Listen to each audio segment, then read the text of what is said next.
Hey there, toy collector friends and Star Trek fans alike. Welcome back to the channel. I'm the Triple TC, that's the time traveling toy collector, and in this video we are taking another look at the Star Trek Starships collection. This time it's a classic entry, really classic in the small c, because this is from the Hero Collector Eagle Moss time of Star Trek Starships. It is from Star Trek Discovery. It is the landing pod.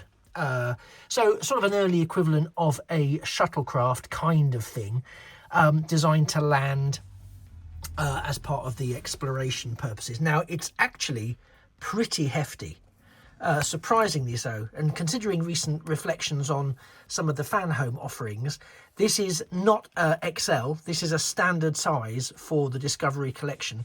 I'm going to push it back slightly. Size is hampered a bit by the nature of the beast, but this is the box. So Star Trek Discovery, United Federation of Planets, there's the USS Discovery there, Hero Collector logo, bless.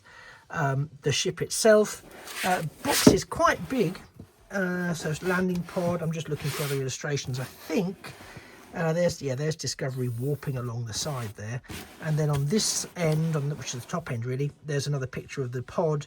And the confirmation that this is the Star Trek Discovery landing pod. So we'll get rid of that because it's very big. So even though I've upgraded to a sort of bigger review station, in the scheme of things, it's still terribly large and extremely well detailed, in my opinion. Now, this is the landing pod. And as you can see there, this is a prime example of when, and this is why I still lament to this day, I still lament the passing of Hero Collector Eagle Moss, because when they did stuff well, man, they did stuff well. You can't deny when they did stuff well. You know, it just is. And I'm just going to spin it around before I pick it up, because these sort of pylons that extend from the rear, I believe they fold in. The idea is they fold in and sit here in these recesses. It's not designed to accommodate that. They are naturally positioned facing outwards, so you can imagine my ongoing terror of that particular circumstance. But you can see the engine areas there. I mean, I will get it in hand in a second. It even sits, this one is one of those that even sits really well. It's a very nicely designed stand. It, of course, has a nicely felt bottom. And it sits very comfortably. And I'm sure there's lots of old old as in long-standing, Hero Collector, Star Trek Starships collectors who picked this up. I actually picked it up as when it was being discounted, so I think I got this for really cheap. And considering how big it was, I was really surprised. It's not often you can get something that's this big in your hands for such a small output, as I suspect many of you will be aware. But it's really lovely. It's even the sort of cockpit area, which is this massive goldfish bowl, which has got a seat in it, which we will look at in more detail in a second. But it is just absolutely phenomenal. It's a really, really wonderfully designed. Well, it's wonderfully designed from the in-universe point of view, I think. But I think it's also really well realised in its model format. So I'm going to be very gentle with it, very careful, because, as I say, these pylons, I'm going to call them pylons. I suppose they're used to sort of help steer and guide, like sort of space rudders, but yeah, it's just so fragile. I look at it and I think, oh my god. So you can imagine getting out the packaging the very first time, but it's quite lightweight.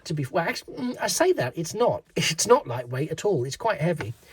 This is the sort of clamp that we have that holds it in place, central, which helps no end. But because of the way it formats around, it forms around the engine section, it really does a great job of holding it in place. So I've got to be very careful of where I put my fingers, as you'll appreciate with these. It just won't take much to break those. It really won't. So Just while we take a look at this, if you're finding this interesting, if you found any of the Starship collection interesting, or any of the other videos that you may have watched on my channel, please do drop a like. It really helps push it with the algorithm and get the word out. And similarly, if you are new to the channel, hello if you're new to the channel. But if you are new to the channel, you don't currently subscribe, or if you're returning to the channel, hello again, and you haven't subscribed yet, then please do, because it doesn't cost you a penny. It doesn't require you to watch every single piece of output from the channel, so you can only watch the stuff that's of interest to you. But it does help alert the algorithm to the fact that people are watching and are interested. And because I'm a small channel and don't get a lot of pushing from from YouTube itself, it just helps more people get to see, which of course helps me get to my next subscriber milestone, of which I set myself 3 a year. Anyway, that's my pitch over and done with. If you're feeling universally generous, please do drop a like and a subscription. If not, I fully understand. Live long and prosper, and let's look at this blasted ship. So, yeah, so the idea is it's a landing pod. So it's in essence designed to go out and land in strange new worlds and look at new things and bits and pieces. Landing is a bit problematic, I would have said. I mean, you kind of got a little bit of, well, no, you haven't. There's not really a lot of scope for landing on it, or indeed vertical takeoff. So I don't know how that works. I'll have to go and rewatch some Discovery. But yeah, the idea is a landing pod to take the crew down, or take individuals down to explore. I hope you can see this. I'm going to try and get the inside of here done as cleanly as possible. I might just do a little bit of a zoom in. It'll probably skip to another focal point. Yeah, there you go. Oh, it's going to go backwards and forwards. So there's the chair. The chair is it's sort of that sort of geostationary chair. So it sort of moves around. So as the pod would move this way or that way, the chair itself would, I presume, tip in accordance with that to allow the pilot to well, not be sick, for one thing. But it's beautifully detailed, considering we've got lots of exposure to it here. They can't hide it. It is beautifully detailed. It would perhaps have been nice to have seen a few more sort of control elements, but to be fair, how much detail could they put in there? But yeah, I think in the execution of that, they've done quite a good job within the price point. Not to make it about money, but within the price point, I think they've done quite a good job. I can't really fault them for that. Then let's take a look at the rest of it. So we've got this wonderful metallic detailing and indeed silver paint around the edges, which is nicely mirrored on the flaps there, which you can see how it lines up. So you can see that there is the intention that these would close up into those segments as part of normal operations. I'm assuming this is kind of like the landing gear element that's tucked away either side of the pod cockpit here. There's some wonderful detailing across all of this section here. We go around to the back so we can see the thrust. Lovely use of that nice blue sort of cyan colour there that suggests engines. Some very nice detailing, as well as sort of almost carbon scoring on the main, on that what I assume is the main thruster there. Again, magazines lost to time now, sadly. But yeah, very nicely detailed interior of the engine. So this is where the clasp covers, so when it's on display you can't always see all of that, which is a shame. But it is also quite a nice sturdy place to have it. Everything feels really a lot like it's just going to break, so I'm very mindful. Apologies for the dogs getting overexcited. They do love a Star Trek starship. But yeah, it's beautifully detailed. It's beautifully detailed there, and you can see again all the way around. There's no scrimping on it, and it does have a nice sort of aged wash, dirty wash on it that makes you think this has seen some action, you know, without it being excessive. You know, it's got sort of the sort of weathering that I like to see. I feel like this has seen some action without it necessarily being completely and utterly, you know, rammed down our throats, that it's, oh, this is battle damaged, or this is that. I wouldn't say it is battle damaged, but I'm trying to not let it be battle damaged, because these are really lengthy. You can just see how long they are. But it's a very hefty ship, you know. Considering it's a sort of smaller piece. Let me pop it back on the stand So again, it literally just clips there. You see that over the top, and then similarly underneath. And there's a little bit of lean to it, but it holds it really well. And I'm gonna move it forward and pull out slightly, just so you can get a sense of how long those sort of pylon things really are. They go out quite fast. So this is my hand in front of it. The pylons are the length of my hand. So that's, it's quite lengthy. It's quite hefty. I'm just trying to think if there's something reasonable nearby that I could use for a size comparison without, but there isn't really, is there? Well, I can actually use these. These are it's a bit random, but these are my one of the pairs of my clippers that I use to open stuff up. And you can see from one of the pylons to the end of the pod is the length of these clippers. I can measure it and give you numbers, but sometimes it's just really useful to just get a sense of what it is like up against something else. So again, I don't think these are still available. You might be able to track them down on eBay. I don't think it's one of the ones that Fanhome are now offering. Well, no, it isn't currently at the time of recording one of the ones that Fanhome are offering. I've seen that Fanhome have now started, I think I've mentioned it before, have started offering their customers a chance to access some of the ships, the XL ships certainly, that have gone before their official Star Trek Starships collection. So again, Hero Collector versions of some of the Enterprises and Voyager and things like that. I think Deep Space Nine is the XL version of that's going up. So it's nice for collectors who are joining now. So if you've joined on the back of Strange New Worlds or I suppose, yes, Star Trek Academy, then you might be trying to get hold of some of these ships. And if it's the Hero Collector ones, good luck, because some of them are going to be quite hard to track down now.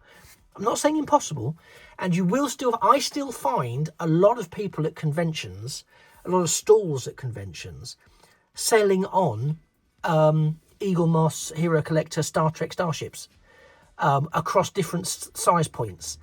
The only thing I would say is, because they are no longer in production and they are quite fragile, so intact ones will become rarer and rarer over the passage of time.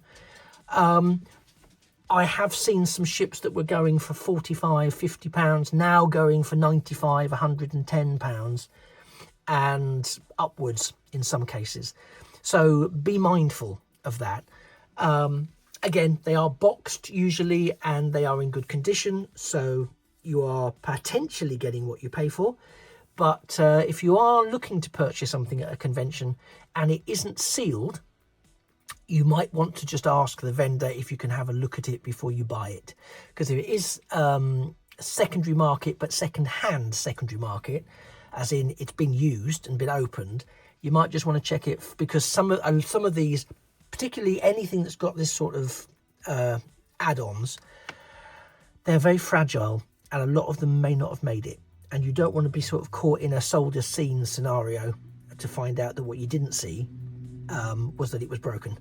Because they'll go, well, it's on you, and you can say, oh, but I didn't see that. But make sure you do see it. That's what I'd say. Try and just say, can I please see? Can I please? You just open it. Even say, can you open it for me so I can see? If it isn't sealed, get them to do it so that they can't say that you did it. When you were opening it. I'm sure they wouldn't, but you don't want to be in that position. But yeah, that would be some thoughts I would share for you from my own experiences. I haven't been caught like that, but just from conversations, it might be wise to deploy such strategies. What do you think of this? Do you like this? I mean, Discovery as a series was a bit divisive. Some people really loved it. Some people went, this isn't Star Trek, and all that sort of stuff. I'm not going to give my views on it, but what do you think about the design? Because it had a very it sort of redefined, both in terms of some of the older ships back when Discovery was operating in its fixed point in the chronology of Star Trek, and then of course there was a bit of a jump forwards to a different time frame, trying to be spoiler light, where there was an awful lot of very, very new concepts around starship design, which again, both Hero Collector and indeed Fan Home have been or tried and continue to try to replicate as best they can in a model. Some of that is challenging, and if you look at some of the ships I've looked at, the Voyager J, for example, you can see why it's challenging, but they don't do too bad. They don't do too bad. I quite like this ship. I think it's really, really good. It's a nice companion piece for the Worker Bee, Discovery Worker Bee pod as well. If you've got that. If you haven't got that, it makes for an excellent companion piece for that. I like it an awful lot, as you can probably tell, but I am very mindful of its fragility. And of course, not to labour a point, but this is very small. In the scheme of the starships, this is the equivalent of a like a shuttle pod, that kind of thing. And up against ships, it would be very small. And yet here we are, seeing it produced in such an epic scale. So just to a recent point that I made in another video, why are we seeing starships that are like that size? For similar prices, why are we seeing that? When actually, if it is a starship that's very small, doesn't mean it has to be presented as a teeny tiny model, does it? It could be